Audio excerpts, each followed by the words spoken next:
What's going on, everyone? Tommy P back with another naturally obsessed look into basketball. If you're new to the channel, please make sure to hit the like button, subscribe button, and comment down below. Let me know what you thought about today's video. And as I always like to preface by saying, I am not a basketball expert, just a fan who's naturally obsessed. And in today's video, I kind of want to give my personal opinion based off of things I'm hearing from people that I trust, which if you've been a subscriber to the channel long enough, you know who those people are.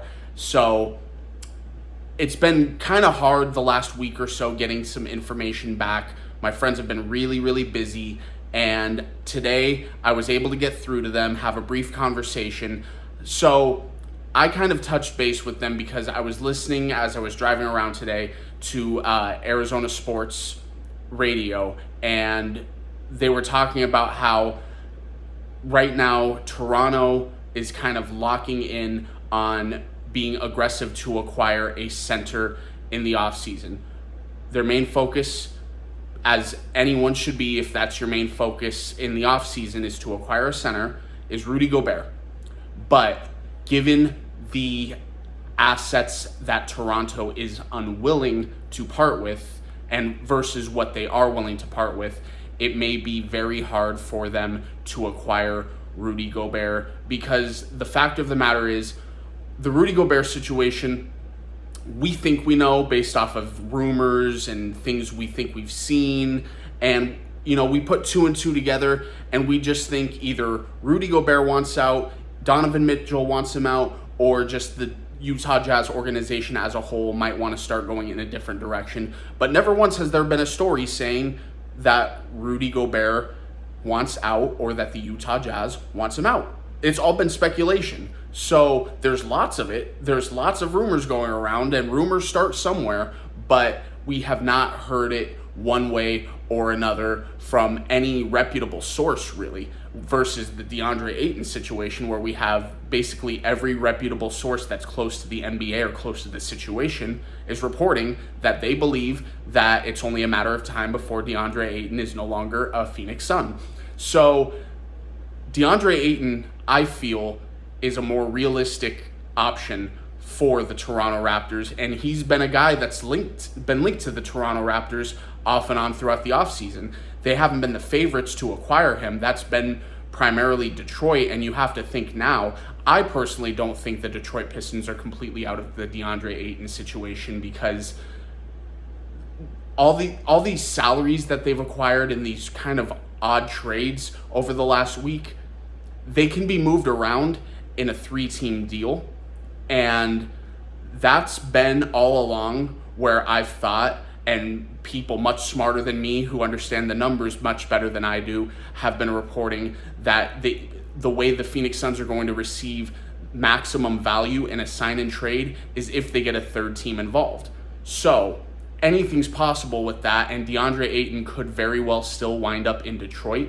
I still think, especially after the DeJounte Murray trade today, that the San Antonio Spurs are a legitimate option. I think the Indiana Pacers are still a legitimate option. There's been plenty of reports linking Miles Turner coming back to the Phoenix Suns if that sign and trade were to happen. I no longer think the Atlanta Hawks are a legitimate option because of where they stand right now with Clint Capella. From everything I'm hearing, I think they're going to keep him, so that eliminates them. And then after that, the most realistic option is the Toronto Raptors. So a little over a month ago, I made some content about this. And again, the people I talk to are people that I trust, and I'm not going to put that word out there to you all if I don't truly believe what I'm being told, because the last thing I want to do is blow smoke intentionally just to hear you trolls. No matter what happens, you trolls are going to be strong, and you're going to, I thought you said this was going to happen. I thought you know what I mean? I don't want to go through that if I don't have to, so I'm not going to put this information out there if I don't truly believe what I'm being told and trust the people that are telling me this. But I had conversations about that, and at the time, what I was being told was the only real asset that the Toronto Raptors had that James Jones would even consider making a trade for was Pascal Siakam. And let's all be real.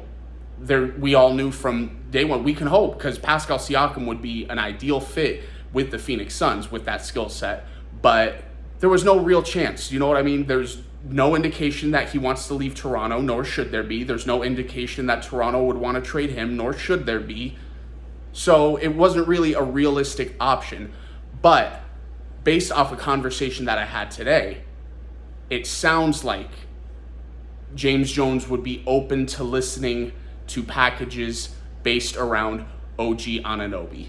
So it's a very interesting perspective, because given the information I was given earlier on in the offseason, I didn't really give OG Anunoby much of a thought. But now that I'm hearing that that's a possibility, it's getting the brain working and kind of getting me thinking, how would he work on the Phoenix Suns? And honestly, the little that I've done, just kind of brainstorming, kind of putting the type of player he is into the offense and defense of the Phoenix Suns, I think that's a really good fit. And I don't want to act like, because I've been told this is a possibility, that this is likely, because from all indications, everything I'm hearing, everything I'm reading, the Portland Trail Blazers are still very much interested in OG Anunoby, and I believe that they're probably going to be the most aggressive in acquiring him. They've already been aggressive in acquiring Jeremy Grant. I know they didn't really trade much to get him, but that's a big swing.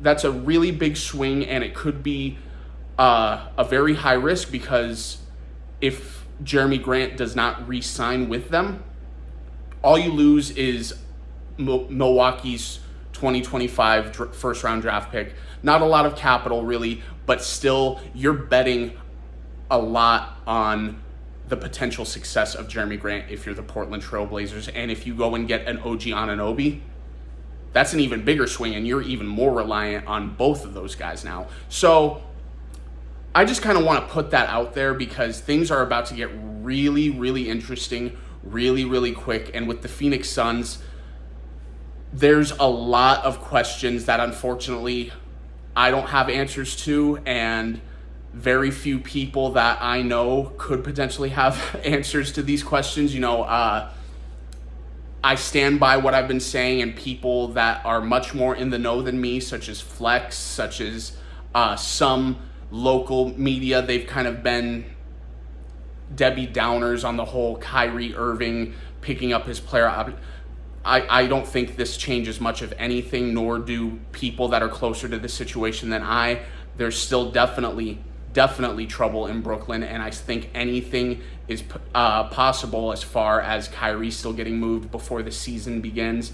And if that happens, KD could very well ask out before the season begins. And I even mentioned in my last video about Kevin Durant, I think this is a clear indication that there's no long-term future for Kyrie Irving in Brooklyn. So is Kevin Durant really going to sit in Brooklyn all year long, knowing that this is really the last time he's going to play with Kyrie Irving, and say, you know, just get me the hell out of here now. Like, why am I wasting my time? Get me to the place I want to be. You know, it's just a question at this point in time.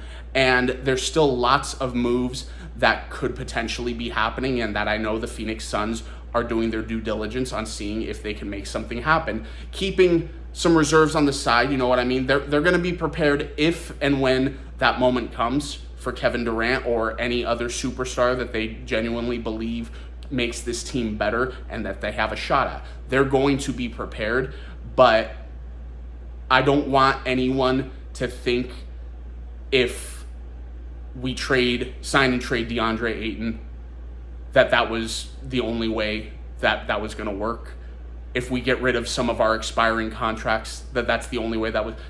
Trust me when I say there is a plan A, B, C, D, and every other letter of the alphabet. There are hard thought plans that are going to be put in place, and I personally can't wait to see how it unfolds. And if DeAndre Ayton is signed and traded away, what kind of a return we get. Because you have to think of it like this. Very easily, could whatever the Phoenix Suns receive back in return be used in another trade to acquire said player? You have to think from a wider perspective instead of just what's staring you right in the face.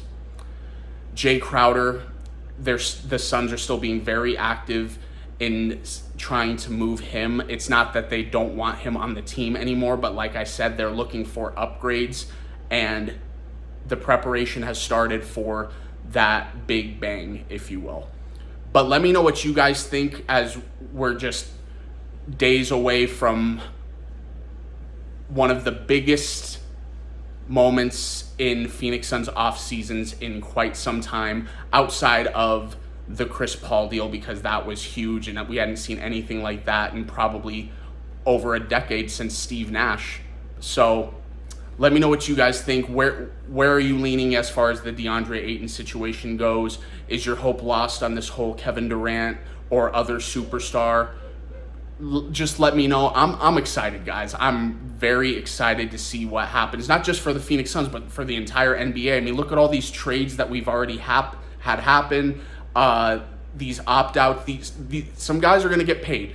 Some guys are going to get paid. Bradley Beal's about to get paid, and I don't have words, guys. Just help me out in the comments down below. Explain how I'm feeling. Explain how you're feeling. I appreciate you guys so much, and I promise you, as free agency progresses, I'm going to be right here breaking it down with all of y'all. Please don't forget to hit the like button, subscribe button, and comment down below. Let me know what you thought about today's video, and I'll talk to you guys later.